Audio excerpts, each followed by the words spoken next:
Hello and welcome back to Star Wars Galaxy of Heroes Grand Arena Championships. I'm Heathen 13 and this is a new season, Season 10, Week 1, Round 1. I'm excited to start a new season, and even though it is 3v3, I have had success in this format, and I've achieved Kyber 8 out of the first 9 seasons. So I'm hoping for another Kyber run this season. And let's take a look at who I am facing in round 1. My opponent in round 1 is Dag. Now, unfortunately, when I was recording the battles for round 1, my sound didn't record. So I'm doing the commentary afterwards, and I prefer to do it live, so I apologize for any problems with audio or my lack of spontaneity, because I already know what's happened in all of these battles. Having said that, let's take a look at how we match up with Dag. So looking at the hotbot, you can see I have the majority of the green on my side. So let's take a closer look at the stats and our roster breakdown. Stats wise, I hold the clear advantage. I've been very successful in GAC, so the fact that Dag doesn't have the same stats as me just means he either hasn't played as much or he hasn't been quite as successful as I have been. But he clearly plays, and you can tell he's had some success. Now we look at our rosters, you can see he has an advantage on both total GP as well as top 80 and top 65, but I have the advantage in Zetas and quite a big advantage in speed. Looking overall roster depth, I have one more G13 and he's got about 20 more G12s than I do. Now the mods are interesting to me because I only have about 20 more 6-dot mods than he does, but I have way more speed, which makes me think that he's just bringing the wrong mods up to 6-dot or something like that. In terms of relics, we are even, both 66 total levels. The only difference is that he has a few characters who we've taken up to tier 6. Okay, next I want to look at his roster and just take a look, see if there's anything that stands out to me. So the first thing I noticed was that he has a 7-star negotiator, but when I looked, he doesn't have a malevolence. And looking at SWGOH.GG at his GAC history, I noticed that he likes to put the negotiator on defense. So that was one thing that helped me decide what I was going to put on offense and defense for my ships. If you look at his arena squad, it is a Darth Revan squad. Next, I want to look at his Gear 13s and see what kind of teams are his strongest. Looking, I can see that he has a really strong Padme team. He's got Relic 6 Padme, Relic 6 Jedi Knight Anakin, Relic 4 Kenobi, and Relic 4 Ahsoka Tano. I see that he has his Darth Revan Arena squad reliced up. He also has a few Resistance, his Jedi Knight Training Rey and his Finn. He also has his Grandmaster Yoda and his Darth Revan, and then CLS and Chewbacca. So he's got kind of a smattering of relics all over the place. You see he has a ton of Gear 12s, and at this GP, at 5.2 million GP, most of the teams that you're going to expect are going to have all G12, maybe a couple G11s here or there with some relics spattering in there.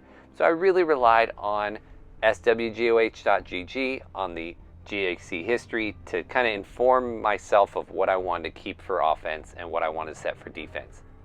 Next, let's look at the board. When I went to attack, he had already attacked, so let me show you what my defenses were and what he was able to manage against me.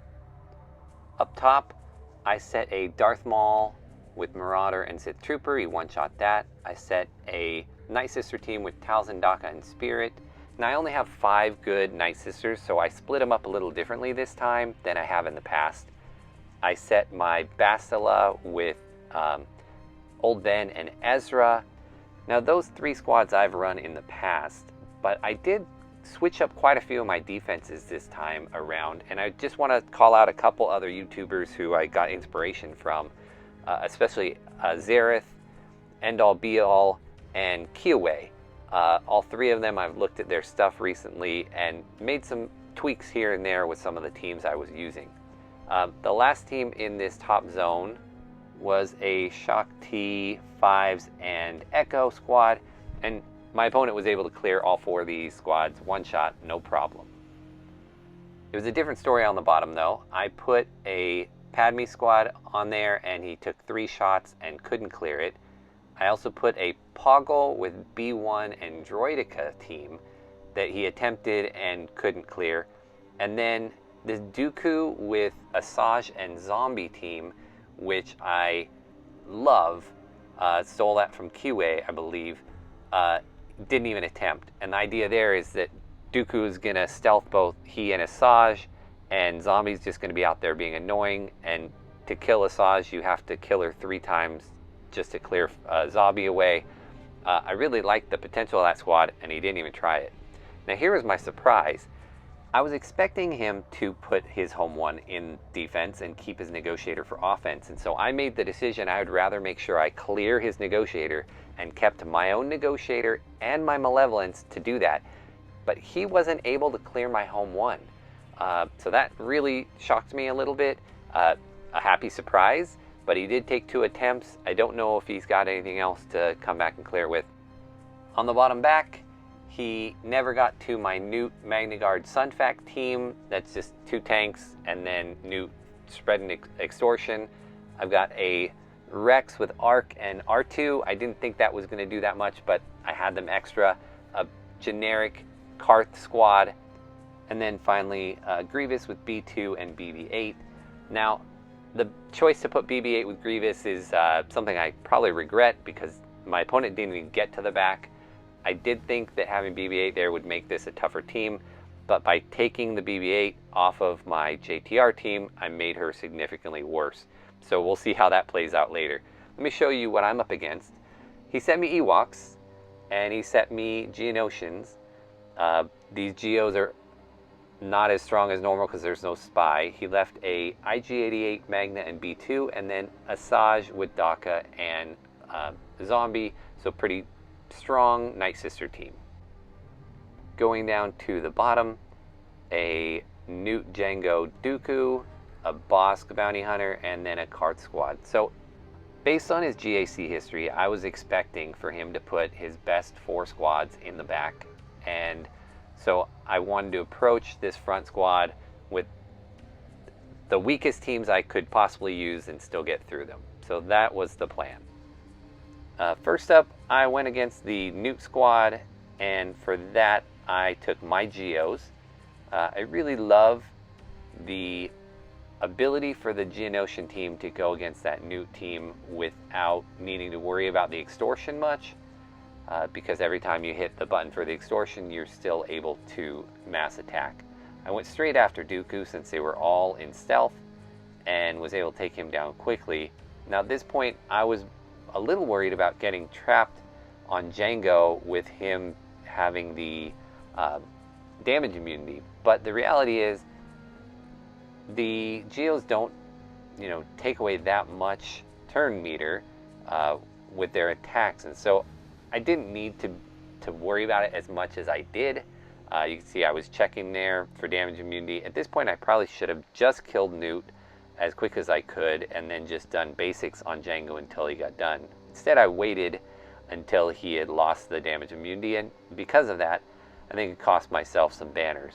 I did pull the heal there with my Alpha and continue to work on Jango. At this point, I was just hoping I could get yet another heal, but you can see there Jango put down some more burning, and I was just stuck getting what I was going to get. So killed Jango the first time, killed him here the second time fairly quickly, and ended up with a meager 51 banners.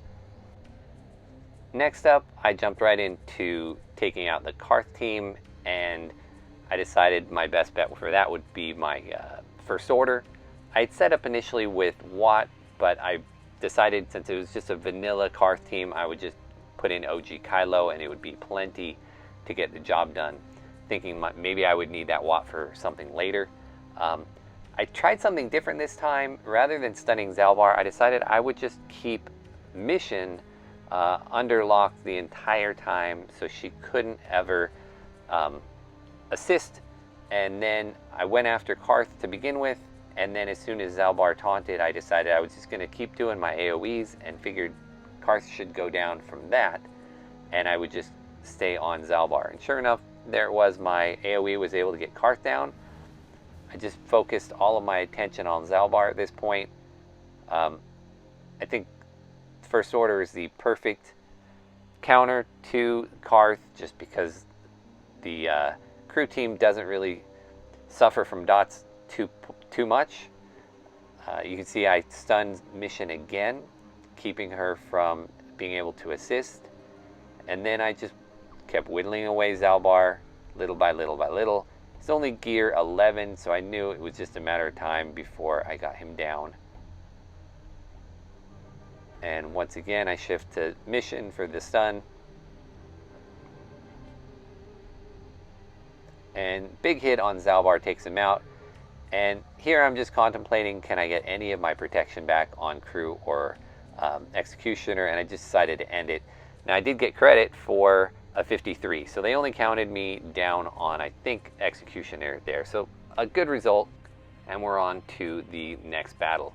So with this boss battle, I decided to take in my JTR, even though I didn't have BB-8, and it predictably didn't go as well as I hoped. So I went with JTR, C-3PO, and Stingray, and I was hoping that the lack of BB-8 wouldn't hurt me too badly. Now you can see I did go first, and I went ahead and went after Boba, and Bosk had a double Zeta, so even though he taunted and I waved him off, he still kept his taunt. So I just had to start working on Bosk. In the meantime, my Stingray was under siege. Calling assist, doing what I could to get Bosk down as quick as possible. And you can see right there, Boba takes out Stingray really quickly. So at this point, I am pretty sure this is not going to work, and I'm going to need to come in with a different team.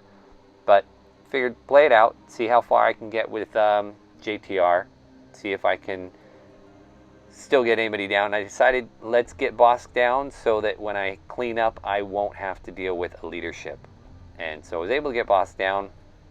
And here I'm hopeful that maybe I can put in some work and still get Boba down too. I was just waiting to hopefully avoid any more big hits from Boba. But you can see that that was a short-lived hope. That the thermal from Dengar took JTR down quite a bit, and then there we go with Boba. So that didn't work. Turned out not having BB-8 is a pretty big deal for JTR, and so I'm going to need to clean that one up.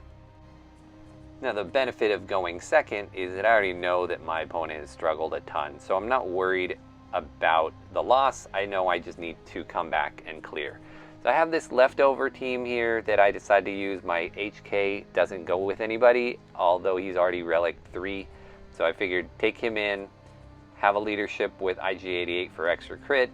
Hope Cad Bane could maybe stun somebody like he did Dengar there, but Cad Bane goes down fast. And at this point it's just, can HK come in and clean these guys up, which I was very confident he would. It was just a matter of how long it would take and how many banners I'm going to lose from this. All in all, a 29 is pretty terrible, and I chalk this up to a bad decision of putting my BB-8 there with my Grievous, robbing my JTR having a real chance. So at this point, I open up the back, and lo and behold, he did leave his best squads in the back. His Darth Revan, his Grievous, and then 2 timeout squads. This Barris, JK, Hoda, or GK and Hoda, and then a Finn with Holdo and Poe. I stepped away for a moment to make sure I had a good plan to deal with all the teams, and I decided I'd come back and take out the top first, just to ensure that I got that zone done and that I could get to the ships to make sure I got the win. And if I stumbled on those back squads at all, at least I would have secured enough banners to beat my opponent. So I decided to start with his Geos, and I wasn't really worried about them at all because, like I said, they didn't have Spy in there. It was just Brood Alpha and Soldier and Poggle, and so I decided I didn't need Nihilus. I would just bring in Traya and Scion because there's no big hits, and that way it would leave me the opportunity to use Nihilus somewhere else. I started off with the AoE to get the pain going and get them attacking Scion.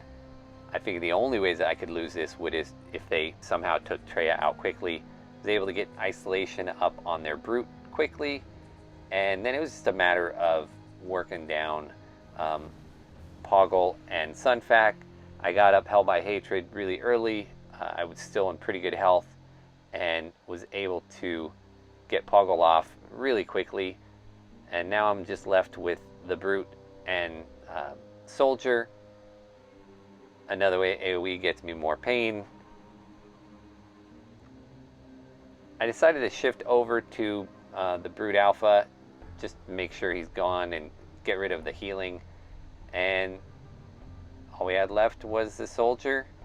Now I did lose my protection on both and health on Scion, so only a 52, but a win, and I'll take that.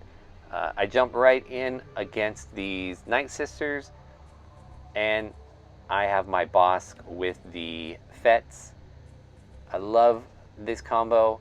My Bosk is fairly quick and can get the taunt up pretty fast, and then Django has his Zeta on his unique, so if he kills any of them, they won't revive. And then Boba, of course, if he kills them with his big hit, they won't revive from that either. At this point, I actually decided I was content to keep hitting zombie for the most part, in order to get the contract off, to ensure all of the healing. I think I do try and get a couple big hits with my Django and with Boba, thinking maybe I could take out Asajj quickly, but neither one of them worked. Both these characters are ones that I'd love to invest some gear in, try and get them up higher if I ever had a chance to have extra gear laying around, like that's ever going to happen. But you can see, without the full Night Sister team and just having Asajj as my only threat, it wasn't much of a threat to this team. So I was able just to sit back behind Bosk's taunt and pick away at the team, getting them low enough so that I could finally hit them with some big hits and get them down. And here you can see Boba gets the big missile off on Asajj, so she's not coming back. And we just gotta wait until Zombie's taunt is down, so we can get back onto Daka. You can see both the Fets had got stunned at one point. Here we got Django with some more flames down. This AoE almost got Daka, and here comes Boba, finishing her off. Just have Zombie to finish up, and perfect 54, which is exactly why I love this counter. Next up, I went after this droid team. I'm not sure that this composition is really very dangerous. IG-88 there is for the lead and gives them some crit. But then you've got Magna Guard as a taunt, and B2's your only damage dealer, really. So I took in Palpatine, Vader, and Thrawn. I think it's a bit of an overkill, really. I was able to get Vader to throw up the dots really quickly and get ability block on IG-88 there. I was hoping to get a big hit off on Magna right from the get-go, but that didn't really work. I was able to just use my Thrawn's Fracture to shut B2 down, and at that point it was just pretty easy, honestly. It was more a matter of me trying to get full protection. Gave it here to Emperor Palpatine, see if I couldn't eke out a full banner win. You can see Palpatine looks a little low there, but I knew I couldn't postpone it anymore, so I just took him out.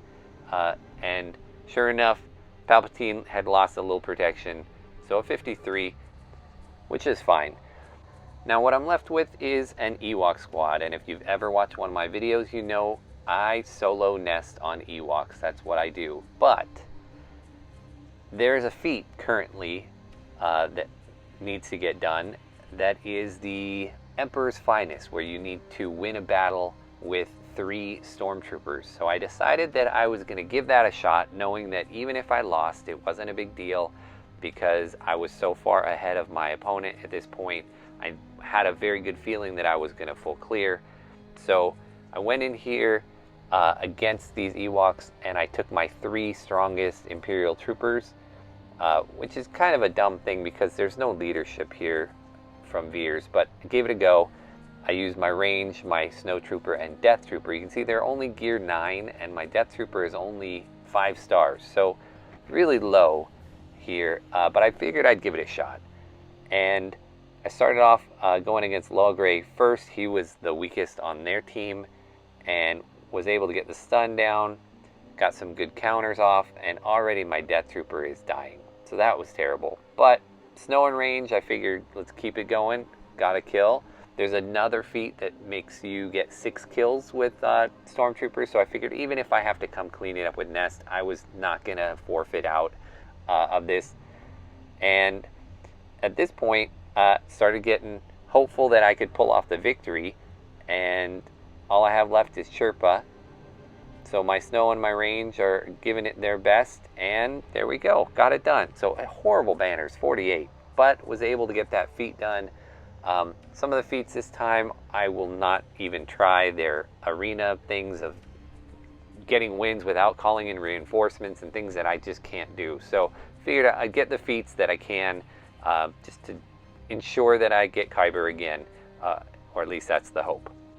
So having cleared the top zone, I was going to expose the back, and there is the negotiator just like I thought there would be, and for whatever reason I couldn't click on it, so I sat there for a little bit trying to click. I eventually clicked on the bottom and then was able to click on it, and I was contemplating, do I want to take my negotiator or my malevolence against this, and I hesitated for a moment because the Anakin Ahsoka starting lineup against the Malevolence is way harder than if it's 5's Anakin and Houndstooth. And then I realized it didn't even have Houndstooth. There was no tank. So I decided to go ahead and do the Malevolence. It's what I use in Arena every day, so I'm very comfortable using it. And I even got a little cocky here and decided that I wasn't going to bring in my last reinforcement. And the whole thing almost backfired on me. So the fact that there was no Houndstooth, while that was a plus, because I could target who I wanted, there were 3 attackers, and they tore through me pretty quick here. I was at this point just hoping that I was going to get Anakin down, or Ahsoka down, so that my cleanup with my own negotiator would be that much easier. But that's why I made the choice I made to put my Houndstooth with my Home 1 team on defense, and that would allow me to keep both my Malevolence and Negotiator team for offense.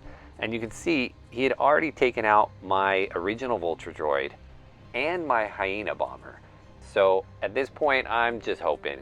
My Sunfac is still living. I brought out Spy, and that allowed me to go ahead and clear off Anakin, but I'm still stuck behind now his Clone Sergeant, and I'm pretty worried. At this point, I'm pretty sure that I'm losing this battle. And again, it's okay. I'm pretty confident that I'm going to get the clear eventually. And I just keep working on it and keep going after him. These Vulture Droids that are summoned by Malevolence are starting to put in work. Again, he doesn't have a tank once I cleared that Clone Sergeant. Here I'm able to get out my Soldier out. I decided to take out 5s. And now I'm starting to think, well, maybe I have a shot, but then the AoE comes down, and that puts in quite a bit of work. Now, thankfully, he's targeting a lot of Vulture Droids rather than my Geos, and I get it down to just 1 ship left. It's just the Jedi Counselors. And then he does a bombing run. I'm just praying that my guys survive, and again, both my Geos do, and I'm able to take them out. So horrible, horrible banners, 51 banners. But I get it down in 1 shot, which again was the whole point. It's all I was hoping for. So now, having cleared the ships away, I'm just left with this back section. And the toughest team he has is the Darth Revan squad, but I saved my own Darth Revan squad to counter it, and my Darth Revan is faster than his. So I wasn't too worried about that battle, so let's jump into that. Not only do I have my Darth Revan is faster, but so is my Basilisk Fallen. So I get the fear up. I decided they all have fear, so I was just going to do a basic there on HK and get the lightning going, and then they're all dead. Just a Malik to clean up here, and unfortunately he stole some health from my Malik. But overall, a quick, easy win, and that was mostly just because I planned well and kept the squad I needed to take it out. Now at this point I had a few choices to make. I have my gas and I also have my JKR, and I decided because this Grievous is only gear 12 that I would go ahead and take my Jedi Knight Revan against it. I knew both squads could beat it, but I figured it would be better to have this on my GAC history as what I'd like to counter it with, so people would plan that, even though I think at this point I like gas against it better. Since there's no tanks, I was able to mark up Grievous right from the get-go and go straight after him. But I do run into some problems, and I think most of it is just because I'm not using this as my normal counter. I made this mistake, and that mistake is I sat here and I banged away on that B1 battle droid while I waited for Droideka to come out of his damage immunity, and I wasn't sure right there that big hit he had. I don't believe it killed my Grandmaster Yoda, so I still at this point thought I had my savior in my back pocket.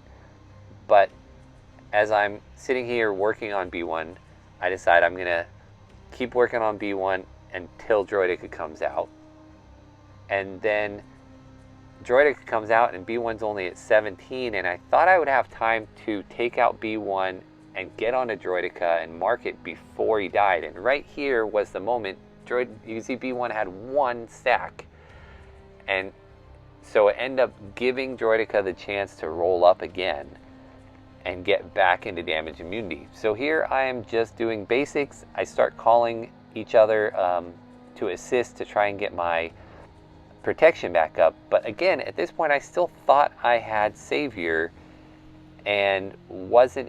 I figured when he comes out and does another big hit, no problem, I mark him, I kill him, but there goes Jolie. So apparently when that first one happened, I did burn my savior, and I just got fooled into thinking I hadn't, because I burned savior and then some, and my Yoda was low on health. So that was just a total bad misplay by me. A lot of it is just from inexperience of not doing this counter anymore since I got gas. But eventually I do get Droideka out of damage immunity and I get him down. A 50 is not good banners for this, but a good learning experience for me in terms of remembering what I need to do and what not to do. Next back here I have two timeout teams. I have this Barriss, GK, and Hoda, and then the Finn, Holdo, and Poe. And I decided I'm going to go against the Resistance first, and for that I'm going to take my CLS squad in there. Figure I should be able to get Finn out of the way with Han and Chewie fast enough so that he doesn't cause any problems, and then you're just left with Poe and Holdo, and the two tanks aren't going to do much. So I went ahead and stunned Poe just to make sure I had free access to Finn, and then it's just a matter of time before my guys get him down. So there we go. Holdo tried to take some banners from me there with an AoE, but she goes down pretty quick too. And then Poe, I thought I was losing some protection on Han, but they gave it to me anyway. So 54, that worked out pretty well. And I'm left with just one final team, which is this Barriss, GK, and Hoda. So I decided I'd bring Skywalker with Ahsoka Tano in and just two-man it. Even though I had a lot left on offense that I had choices, I kept my Watt, I had Nihilus, I had Nest, I had Wampa. But after fighting this team with Gas and Ahsoka, I realized it could be a really annoying timeout team if you didn't have the right squad to beat it. Barriss makes it really difficult to get enough damage on Kenobi, and then there's all these foresights going up left and right. So kind of lucky for me that I decided to keep gas for the back and then didn't have a better use for him. You see, I finally did get through Barris, and at that point, now GK goes down pretty fast, and I even got some hits on Hermit Yoda there before he ran away. So a 54, I was losing a little protection on Ahsoka, but it's a good way to finish it up. So I ended up with a final score of 24-25. My opponent Dag had 14-39. I don't think he's going to come back and attack anymore, but even if he does, there's not any way he's going to be able to beat my score. So with that, I want to say thank you, Dag, for the match, and I want to thank everybody for watching this. I'm excited to be back into a new season of GAC, and I hope to see you all next time.